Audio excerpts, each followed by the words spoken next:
Hello, അസ്സലാമു അലൈക്കും, welcome back. എന്തൊക്കെ എല്ലാവരുടെ വിശേഷങ്ങളും? എല്ലാവരും സുഖമായിട്ടിരിക്കുന്നു എന്ന് വിചാരിക്കുന്നു. ഇന്നിപ്പോൾ ഇതാ ഒരു day in my life video ആയിട്ടാണ് കേട്ടോ വന്നിട്ടുള്ളത്. അന്നത്തെ പോലെ തന്നെ ഇന്നും സ്കൂളുള്ള ദിവസമാണ് കേട്ടോ. അപ്പോൾ ഇതാ രാവിലെ തന്നെ സ്കൂളിലേക്ക് കൊടുത്തു വിടാനുള്ളതൊക്കെ ഉണ്ടാക്കുകയാണ്. പക്ഷെ ഇന്ന് കുറച്ച് നേരം വൈകിട്ടുണ്ട് കേട്ടോ കിച്ചണിലേക്ക് വരാൻ വേണ്ടിയിട്ട്. അപ്പം പെട്ടെന്ന് ഉണ്ടാക്കി കൊടുക്കാൻ പറ്റുന്നത് നൂഡിൽസ് ആണല്ലോ. അപ്പോൾ അതവിടെ വേവിക്കാൻ വേണ്ടിയിട്ട് വെച്ചിട്ടുണ്ട്. പിന്നെ അതിലേക്ക് ഒരു ഉള്ളിയും തക്കാളിയൊക്കെ ഒന്ന് വാട്ടിയെടുത്തതിൻ്റെ ശേഷം കുറച്ച് മുളക് പൊടിയും മഞ്ഞൾപ്പൊടിയും ഗരം മസാലയും ആവശ്യത്തിന് ഉപ്പും കൂടെ ചേർത്തിട്ട് നന്നായിട്ടൊന്ന് ഇളക്കിയെടുക്കുക. ഇനി ഇതിലേക്ക് കുറച്ച് ക്യാരറ്റും ഗ്രീൻ പീസൊക്കെ ചേർത്ത് കൊടുക്കുന്നുണ്ട്. ഇത് പാക്കറ്റിൽ ഇങ്ങനെ ഫ്രോസൺ ആയിട്ട് വരുന്നതാണ് കേട്ടോ. അപ്പോൾ അത് ചേർത്ത് നന്നായിട്ടൊന്ന് വേവിച്ചെടുത്തതിന് ശേഷം ഇനി ഇതിലേക്ക് കുറച്ച് ടൊമാറ്റോ സോസും സോയാ സോസും ആണ് കേട്ടോ ചേർക്കുന്നത്. എന്നിട്ട് നന്നായിട്ടൊന്ന് മിക്സാക്കി എടുക്കുക. പിന്നെ കുറച്ച് ഗാർലിക് പൗഡറും കൂടെ ചേർക്കുന്നുണ്ട്. ഇനി ഇതാ ഒരു എഗ്ഗ് പൊട്ടിച്ചിട്ട് നന്നായിട്ടൊന്ന് മിക്സാക്കി എടുത്തതിന് ശേഷം ഇതിലേക്ക് ഒഴിച്ചു കൊടുക്കുന്നുണ്ട്.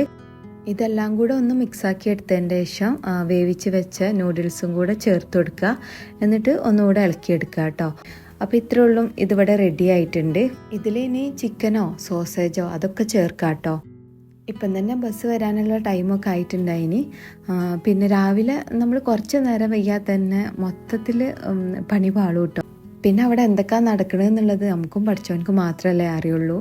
ഇപ്പോൾ നാട്ടിലൊക്കെ സ്കൂളൊക്കെ തുറന്നുകൊണ്ട് എല്ലാവർക്കും അതിൻ്റേതായിട്ടുള്ള തിരക്കുകളും കാര്യങ്ങളൊക്കെ ആവുമല്ലോ അല്ലേ. അങ്ങനെ മക്കളെ പോക്കും ഈക്കാൻ്റെ പോക്കൊക്കെ കഴിഞ്ഞ് കുറച്ച് കഴിഞ്ഞതിൻ്റെ ശേഷമാണ് കേട്ടോ പിന്നെ വീഡിയോ എടുക്കാൻ തുടങ്ങിയത്.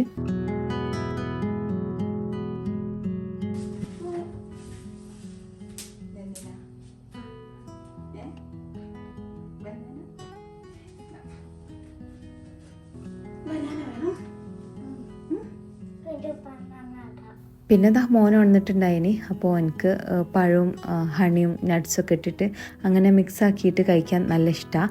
അപ്പോൾ അത് മതി എന്നാട്ടോ പറയുന്നത്. അപ്പോൾ ഇത് ഉണ്ടാക്കാൻ നല്ല എളുപ്പമാണല്ലോ.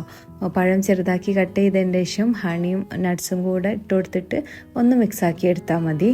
പഴം കഴിക്കുന്ന മക്കളാണെങ്കിൽ ഇതുപോലെ കുറച്ച് വെറൈറ്റി ആയിട്ട് അവർക്ക് ഉണ്ടാക്കി കൊടുത്തു നോക്കിയിട്ടോ.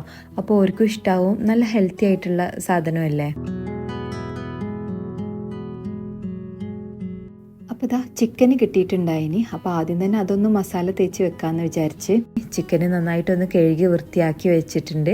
അപ്പോൾ ഇതുപോലെ 4 പീസാക്കിയിട്ടാണ് കേട്ടോ കട്ട് ചെയ്ത് വെച്ചിട്ടുള്ളത്. ഞാൻ ഇതുകൊണ്ട് മസാല ഷവായ ഉണ്ടാക്കാനാണ് കേട്ടോ വിചാരിക്കുന്നത്. അപ്പോൾ ഇത് ഇങ്ങനെ വരയിട്ട് കൊടുക്കുന്നുണ്ട്. പിന്നെ ഞാൻ കഴിഞ്ഞ വീഡിയോയിൽ കാണിച്ചിട്ടില്ലേനോ ഈ ഒരു ഹാമർ. അപ്പോൾ അത് വെച്ചിട്ട് ചിക്കന് ചെറുതായിട്ടൊന്ന് അടിച്ച് പരത്തിയെടുക്കുന്നുണ്ട്. നന്നായിട്ടൊന്നും പരത്തിയെടുക്കണില്ല, ചെറിയ രീതിയിൽ കേട്ടോ. ഇനി ഇതിലേക്കൊരു മസാല റെഡിയാക്കണം. അപ്പോൾ അതിന് വേണ്ടിയിട്ട് ഒരു മിക്സിൻ്റെ ജാറിലേക്ക് ഒരു പകുതി വലിയുള്ളിയാണ് കേട്ടോ ചേർത്ത് കൊടുക്കുന്നത്. അപ്പോൾ ഇതിന് പകരമായിട്ട് ഒരു 10 ചുവന്നുള്ളി എടുത്താലും മതി കേട്ടോ.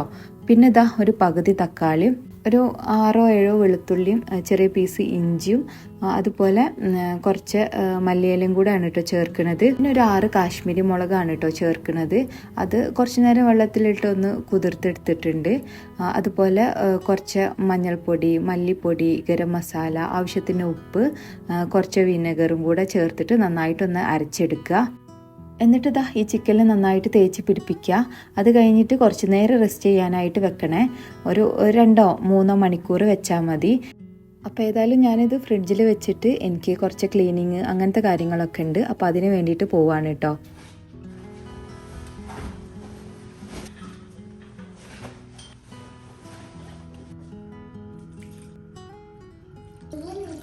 ഇന്ന് വലിയ രീതിയിൽ ക്ലീനിങ് ഒന്നുമില്ല കേട്ടോ, ചെറിയ രീതിയിലുള്ളൂ. ഈ ഒരു മോപ്പ് വെച്ചിട്ട് ഒന്ന് തുടയ്ക്കലും അടിച്ചു വാരലും അങ്ങനെയൊക്കെയാണ് കേട്ടോ. എന്തായാലും വീട് വൃത്തിയാക്കി കഴിഞ്ഞാൽ ഇതുപോലെ കാണാൻ നല്ല രസമാണല്ലോ. പക്ഷെ ഇവിടെ കുറച്ച് നേരം കേട്ടോ അങ്ങനെ കിട്ടുള്ളൂ. ഞാനിത് അധികം ഫോട്ടോ എടുത്ത് വെക്കലാണ് ഇങ്ങനെ ക്ലീൻ ചെയ്തിടുന്നതെന്ന് അറിയാൻ വേണ്ടിയിട്ട്. കുറച്ച് കഴിയുമ്പോക്കിന് മോനെല്ലാം വാരി വലിച്ചിട്ട് എല്ലാം അലങ്കോലാക്കൂട്ടോ. ആദ്യം തന്നെ ഈ ചിക്കന് കുക്കറിലിട്ടിട്ടൊന്ന് വേവിച്ചെടുക്കുന്നുണ്ട്. അപ്പോൾ ഏകദേശം ഒരു 2 മണിക്കൂറൊക്കെ ആവണുള്ളൂ കേട്ടോ ഞാനിത് മസാല തേച്ച് വെച്ചിട്ട്. ഞാൻ കുറേ ദിവസമായി കേട്ടോ മസാല ഷവായ ട്രൈ ചെയ്യണമെന്ന് വിചാരിക്കുന്നത്. അപ്പോൾ ചിക്കന് കിട്ടിയപ്പോൾ അങ്ങനെ ഉണ്ടാക്കാമെന്ന് വിചാരിച്ചതാ. പിന്നെ പയറുപ്പേരിയും വഴുതനങ്ങ മോരുകറിയാണ് കേട്ടോ ഉണ്ടാക്കുന്നത്. അപ്പോൾ ഏതായാലും ചിക്കൻ വെന്ത് വന്നിട്ടുണ്ട്. ഇനി ഒരു പാനിലേക്ക് കുറച്ച് ഓയിൽ ഒഴിച്ചിട്ട് ഈ ചിക്കൻ ഒന്ന് ഫ്രൈ ചെയ്തെടുക്കണം. തിരിച്ചു മറിച്ചിട്ട് ചെറിയ രീതിയിലൊന്ന് ഫ്രൈ ചെയ്തെടുത്താൽ മതി. അപ്പോൾ ഇത് റെഡി ആയിട്ടുണ്ട്. ഇനി ഇത് വേറൊരു പ്ലേറ്റിലേക്ക് മാറ്റി കൊടുക്കുന്നുണ്ട്. എന്നിട്ട് ചിക്കൻ വേവിച്ച ആ ഒരു വെള്ളവും പിന്നെ നമ്മൾ നേരത്തെ മസാല ആക്കിയിട്ടുണ്ടായിരുന്നല്ലോ, ആ ഒരു മസാല മുഴുവനായിട്ടും ഞാൻ ചിക്കനിലേക്ക് എടുത്തിട്ടില്ലേനി. അപ്പോൾ ആ ഒരു ബാക്കിയുള്ള മസാലയും കൂടെ ഈ ഒരു പാനിലേക്ക് ഒഴിച്ചു കൊടുക്കുന്നുണ്ട്. എന്നിട്ടിത് നന്നായിട്ട് തിളച്ച് കുറുകി വരുന്ന ആ ഒരു സമയത്ത് ഇതിലേക്ക് ചിക്കൻ ഇട്ട് കൊടുത്തിട്ട് നന്നായിട്ടൊന്ന് മിക്സാക്കി എടുക്കുക. എന്നിട്ട് കുറച്ച് നേരം ഒന്ന് അടച്ചു വെച്ചിട്ട് വേവിച്ചെടുക്കുക കേട്ടോ. അപ്പോൾ ഇതാ മസാല ഷവായ ഇവിടെ റെഡി ആയിട്ടുണ്ട്. ഇനി ഇതാ വഴുതനങ്ങ മോരുകറിയാണ് കേട്ടോ ഉണ്ടാക്കുന്നത്. അപ്പോൾ അതിന് വേണ്ട വഴുതനങ്ങ ഒക്കെ നന്നായിട്ടൊന്ന് കഴുകിയിട്ട് ഇതുപോലെ റൗണ്ടിലൊന്ന് കട്ട് ചെയ്തെടുക്കുന്നുണ്ട്. അപ്പോൾ നല്ല കട്ടിയിൽ കട്ട് ചെയ്യേണ്ട, ഈ ഒരു ഇതിൽ കട്ട് ചെയ്തെടുത്താൽ മതി കേട്ടോ. ഇനി ഇതാ ഇതിലേക്കൊരു മസാല റെഡിയാക്കണം. അപ്പോൾ അതിന് വേണ്ടിയിട്ട് കുറച്ച് മുളക് പൊടിയും മഞ്ഞൾപ്പൊടിയും ആവശ്യത്തിന് ഉപ്പും കുറച്ച് ഓയിലും വെള്ളം കൂടെ ചേർത്ത് നന്നായിട്ടൊന്ന് മിക്സാക്കി എടുക്കുക. എന്നിട്ട് ഇതിലേക്ക് ഈ കട്ട് ചെയ്ത് വെച്ചതും കൂടെ ചേർത്തിട്ട് നല്ല രീതിയിലൊന്ന് മിക്സാക്കി എടുക്കുക. ഇതിൻ്റെ എല്ലാ ഭാഗത്തും ഈ മസാല എത്തുന്ന രീതിയിൽ തന്നെ മിക്സാക്കണേ. ഇനി ഒരു പാനിലേക്ക് കുറച്ച് ഓയിൽ ഒഴിച്ചിട്ട് ഇതൊന്ന് ഫ്രൈ ചെയ്തെടുക്കുകയാണ് കേട്ടോ ചെയ്യണത്. തിരിച്ചും മറിച്ചിട്ട് ചെറുതായിട്ടൊന്ന് ഫ്രൈ ചെയ്തെടുത്താൽ മതി. ഇപ്പോൾ ഇതാ ഇത് റെഡി ആയിട്ടുണ്ട്. ഇനി കുറച്ച് തൈരാണ് കേട്ടോ വേണ്ടത്. അപ്പോൾ അതൊരു ബൗളിലേക്ക് ഇട്ടിട്ട് കുറച്ച് ഉപ്പും ചേർത്ത് നന്നായിട്ടൊന്ന് മിക്സാക്കി എടുക്കുക. എന്നിട്ട് നമ്മൾ ഫ്രൈ ചെയ്ത് വെച്ചിട്ടുള്ള ഈ ഒരു വഴുതനങ്ങ ഇതിലിട്ട് കൊടുത്തിട്ട് നന്നായിട്ടൊന്ന് മിക്സാക്കി കൊടുക്കുക കേട്ടോ. ഇനി ഇതൊന്ന് വറവിട്ടെടുക്കാണ് കേട്ടോ വേണ്ടത്. അപ്പോൾ അതിന് വേണ്ടിയിട്ട് ഒരു പാൻ ചൂടാക്കി അതിലേക്ക് കുറച്ച് വെളിച്ചെണ്ണ ഒഴിച്ചു കൊടുക്കുക. എന്നിട്ട് ചുവന്നുള്ളി ചെറുതാക്കി കട്ട് ചെയ്തതും കറിവേപ്പിലയും പിന്നെ ചുവന്ന മുളകും കൂടെ ഇട്ടിട്ട് നന്നായിട്ടൊന്ന് ഇളക്കിയെടുക്കുക. പിന്നെ ഇതാ കുറച്ച് മുളക് പൊടിയും കൂടെ ചേർത്തിട്ട് ഒന്ന് ഇളക്കി കൊടുക്കുന്നുണ്ട്. എന്നിട്ട് ഈ തൈരിലേക്ക് ഇത് ഒഴിച്ചു കൊടുക്കുക. എന്നിട്ട് ഇത് നന്നായിട്ടൊന്ന് മിക്സാക്കി എടുക്കുക.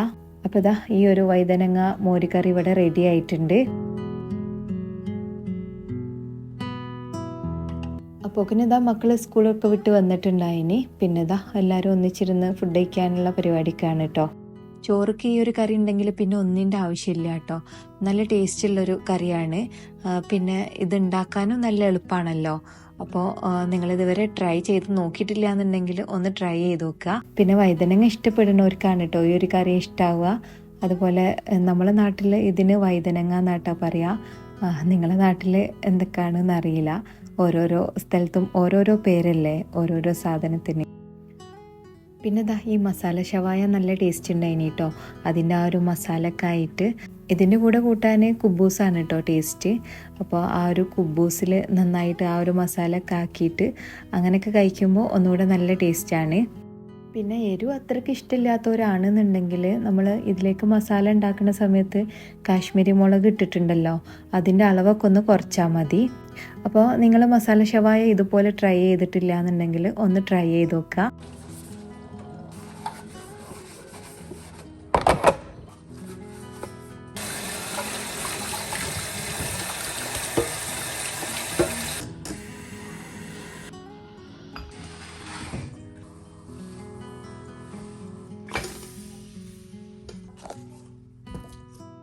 അങ്ങനെ ഭക്ഷണം കഴിക്കലും പാത്രം കഴുകലൊക്കെ കഴിഞ്ഞതിൻ്റെ ശേഷം സൗന്ദര്യം കൂടെ ഒന്ന് നോക്കുന്നുണ്ട് കേട്ടോ.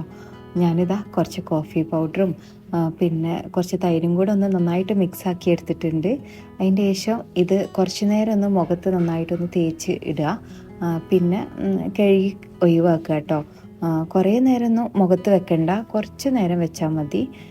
അങ്ങനെ കഴുകി കഴിഞ്ഞതിൻ്റെ ശേഷം ഞാൻ സെറ്റാഫലിൻ്റെ മോയ്സ്ചറൈസിങ് ക്രീമാണ് കേട്ടോ തേക്കുന്നത്. നിങ്ങൾക്ക് കാണാൻ വേണ്ടിയിട്ടാണ് കേട്ടോ കൈമലി തേച്ച് കാണിച്ചത്. ഇത് ആഴ്ചയിൽ 1-2 ദിവസം ചെയ്താൽ മതി. ഇത് നമ്മൾ തേച്ചിട്ട് കഴുകുന്ന സമയത്ത് മുഖം നല്ല സോഫ്റ്റ് ആയിട്ടുണ്ടാവും കേട്ടോ. ഇനി ഇതാ വൈകുന്നേരത്തെ ചായക്ക് അരി കൊണ്ടാണ് ഇട്ടുണ്ടാക്കുന്നത്.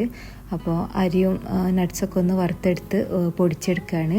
അപ്പോൾ ഇതിൻ്റെ വീഡിയോ ഞാൻ നേരത്തെ ഏതൊരു വ്ളോഗിൽ ഷെയർ ചെയ്തിട്ടുണ്ട് കേട്ടോ. അപ്പോൾ അതിൽ നല്ലതുപോലെ തന്നെ റെസിപ്പിയൊക്കെ കാണിക്കുന്നുണ്ട്. ഇതിവിടെ മക്കൾക്കൊക്കെ നല്ല ഇഷ്ടമാണ് കേട്ടോ. നല്ല ഹെൽത്തി ആയിട്ടുള്ള സാധനമല്ലേ. അപ്പോൾ ഏതായാലും ചായ കുടിയൊക്കെ കഴിഞ്ഞതിൻ്റെ ശേഷം നമ്മളൊന്ന് പുറത്തിറങ്ങിയിട്ടുണ്ട്. പെരുന്നാൾ ഡ്രസ്സ് വാങ്ങാനാണ് കേട്ടോ പോണത്. അപ്പോൾ ഞാൻ അവിടുന്ന് അങ്ങനെ വീഡിയോ ഒന്നും എടുത്തിട്ടില്ല, ജസ്റ്റ് ഇങ്ങനെ ചെറിയ രീതിയിൽ എടുത്തിട്ടുള്ളൂ കേട്ടോ. നമ്മൾ പോയ ദിവസം തന്നെ എല്ലാവർക്കുള്ള ഡ്രസ്സൊന്നും കിട്ടിയിട്ടില്ല. പിന്നെയും വാങ്ങാനുണ്ടായിനി. പിന്നെയും പിറ്റേ ദിവസം അങ്ങനെയൊക്കെ ആയിട്ടാണ് കേട്ടോ വാങ്ങിച്ചിട്ടുള്ളത്. അപ്പോൾ ഏതായാലും ഇന്നത്തെ വീഡിയോ ഇത്രേ ഉള്ളൂ. അപ്പോൾ എല്ലാവർക്കും ഈ ഒരു വീഡിയോയും റെസിപ്പിയൊക്കെ ഇഷ്ടമായിട്ടുണ്ടാവും എന്ന് വിചാരിക്കുന്നു. ഇഷ്ടമായിട്ടുണ്ടെങ്കിൽ ലൈക്ക് ചെയ്യാനും കമൻറ്റ് ചെയ്യാനും മറക്കരുത്. ഇനി അടുത്ത നല്ലൊരു വീഡിയോ ആയിട്ട് വീണ്ടും കാണാം. Thank you. ബൈ.